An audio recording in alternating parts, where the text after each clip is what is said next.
December 1944. Europe believed the war was won. Allied forces had successfully driven Hitler's army back to Germany's border. The front lines in the Ardennes forest in Belgium, a quiet, wooded region, were considered a rest area.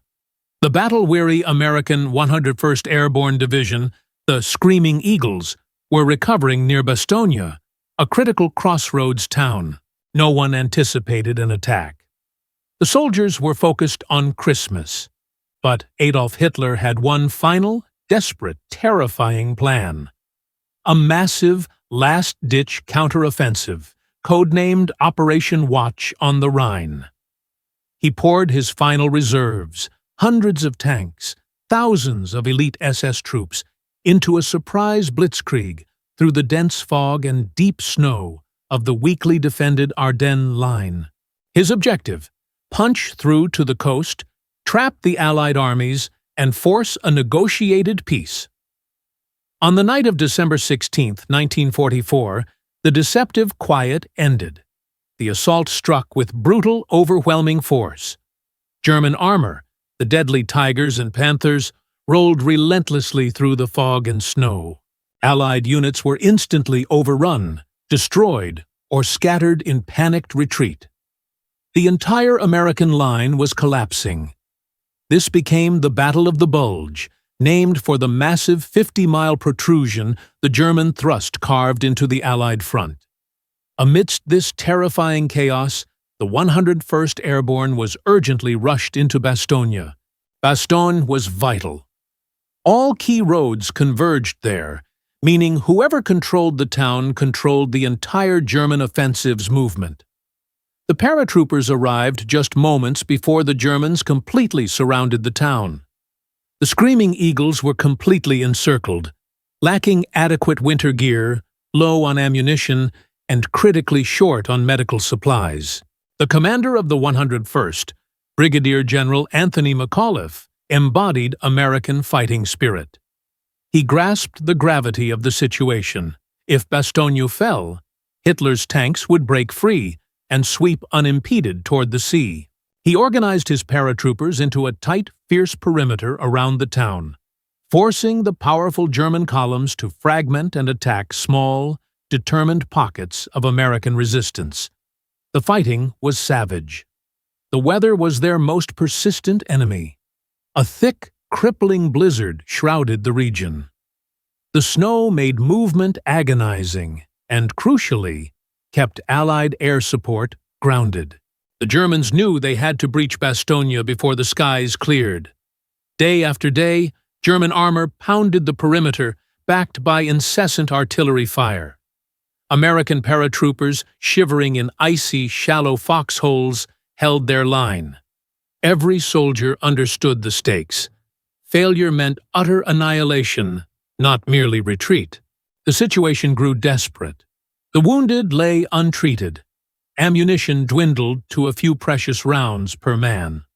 On December 22nd, the German command, certain of victory, sent a note under a flag of truce to McAuliffe.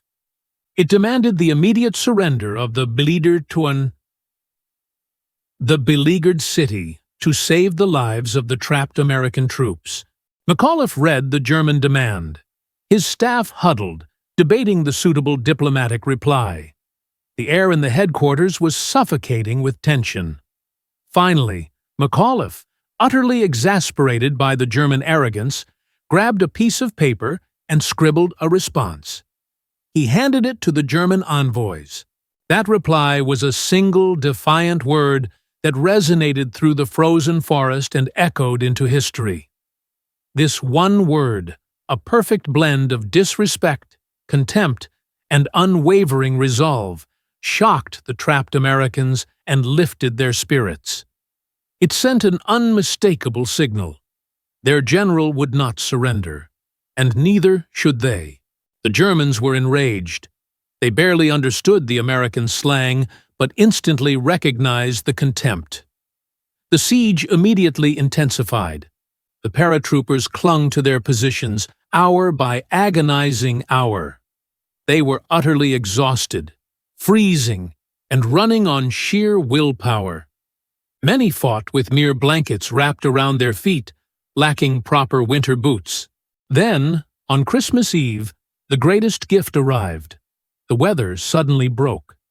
The relentless clouds vanished, revealing a clear, brilliant blue sky.